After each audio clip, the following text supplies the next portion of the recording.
Kisah pria nyamar jadi tukang rongsokan usai jadi TKI 5 tahun di Korea pulang, sukses bikin nangis. Sebuah video kisah seorang pria kerja jadi TKI beri kejutan nyamar jadi tukang rongsokan, viral di media sosial. Ia baru pulang ke Indonesia setelah bekerja 5 tahun di Korea.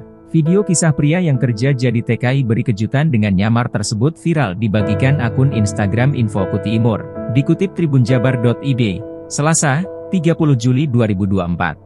Dalam video tersebut memperlihatkan video aksi pria TKI tersebut di sebuah rumah. Ia menggunakan pakaian seperti tukang rongsokan. Ia pun menutupi sebagian wajahnya dengan pakaian bak seorang kuli bangunan. Ternyata ia sengaja membuat kejutan pulang ke rumah dengan menyamar itu dibantu temannya. Terlihat ia pun diantar oleh temannya dengan menaiki motor. Saat tiba di rumahnya, ia pun berakting menjadi seorang tukang rongsokan dibawa oleh temannya. Bahkan di depan rumahnya, ia memberikan cium tangan kepada ayahnya hingga menahan tangis. Tak lama kemudian ibunya juga datang ke teras rumah. Sontak pria itu pun memberikannya cium tangan. Kemudian ia pun disuruh masuk dan diajak berkeliling rumahnya tersebut. Tampak penyamarannya itu pun sukses membuat keluarganya tak mengenalinya. Bahkan ia dan temannya sempat disuguhi kopi sembari mengobrol di dalam rumah.